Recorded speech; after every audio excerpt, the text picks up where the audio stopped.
Hello दोस्तों, आप सभी का स्वागत है मेरे YouTube channel medical lab scientist पर। आज हम लोग पढ़ने वाले हैं आरबीसी वेरिएशन। ये इसका दूसरा पार्ट है, तो चलिए शुरू करते हैं आज के एमसीक्यूज़। पहला क्वेश्चन है, हवल जॉली बॉडीज़ क्या होते हैं? Cytoplasm inclusion, nuclear remnant, fat droplets, platelets. Answer है बी, न्यूक्लियर रेमिनेंट्स। जब आपकी आरबीसी टूट जाती है तब आपका न्यूक्लियस, आरबीसी का न्यूक्लियस का कुछ हिस्सा रह जाता है जिसे हम हवल जॉली बॉडीज़ कहते हैं और न्यूक्लियर रेमिनेंट भी बोला गया है।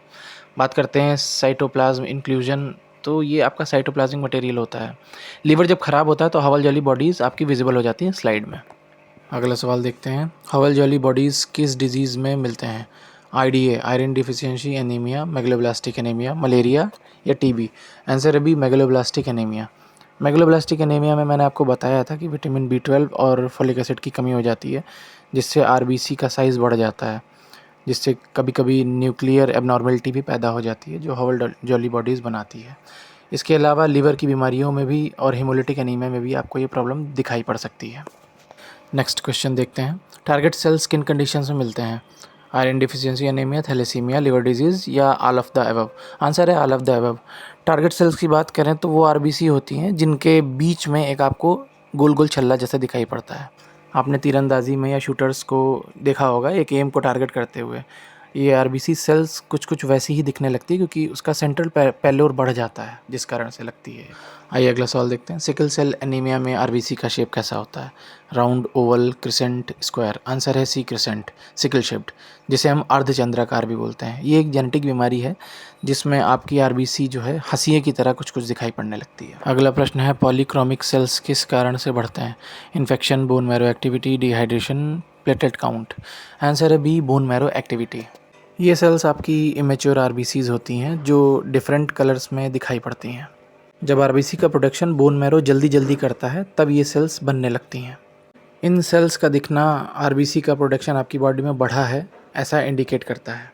प्रोडक्शन बढ़ेगा तो जाहिर सी बात है आपकी बोन मैरो की एक्टिविटी भी बढ़ जाएगी, इसीलिए ऑप्शन बी सही है। अगला सवाल है, नॉर्मोब्लास्टेमिया का क्या मतलब है? Mature RBC, nucleated RBC, platelet increase या डब्ल्यूबीसी डिक्रीज। आंसर है बी, न्यूक्लिएटेड आरबीसी। नॉर्मोब्लास्टेमिया टर्म आपका जब आरबीसी नॉर्मल तरीके से प्रोडक्शन होता है तो उन्हें नॉर्मोब्लास्ट कहते हैं, इसीलिए। और ये न्यूक्लिएटेड आरबीसी का मतलब है वो आरबीसी जिनमें न्यूक्लियस मौजूद होता है, इमेच्योर नहीं होती है। नेक्स्ट है, एक्ैंथोसाइट्स किस डिजीज़ में मिलते हैं?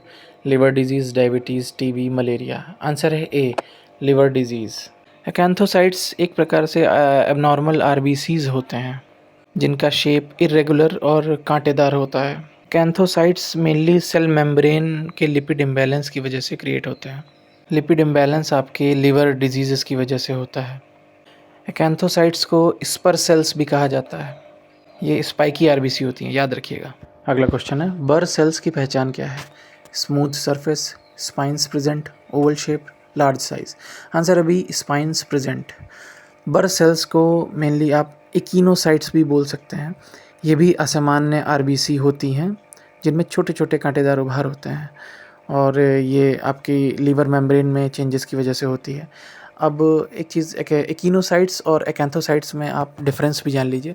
एक्ैंथोसाइट्स में कांटे जो होते हैं बड़े बड़े होते हैं आरबीसी के चारों ओर और असामान्य होते हैं, जबकि इकिनोसाइट्स में आपके छोटे छोटे कांटे होते हैं और बराबर होते हैं, बिल्कुल दरातीदार घेर वाले स्फीयर की तरह। अगला सवाल है, स्टोमेटोसाइट्स किस कंडीशन में मिलते हैं? ए, अल्कोहलिज्म, बी, टीबी, सी, मलेरिया, डी, कैंसर। आंसर है ए, अल्कोहलिज्म। ज़्यादा शराब पीने से स्टोमेटोसाइट्स की कंडीशन पैदा हो जाती है। ये एबनॉर्मल आरबीसीज होती हैं जो गोट आई लाइक स्ट्रक्चर की तरह दिखाई पड़ती हैं।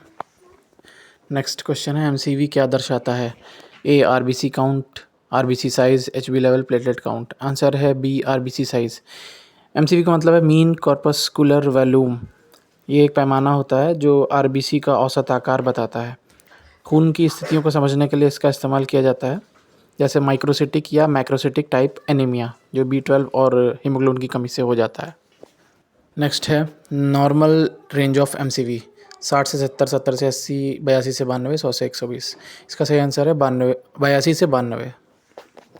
आशा करता हूँ आपको आज के एमसीक्यूज़ पसंद आए होंगे। चैनल को लाइक करिए, सब्सक्राइब करिए और ज़्यादा जानकारी के लिए हमारे फुल वीडियोज़ को देखिए।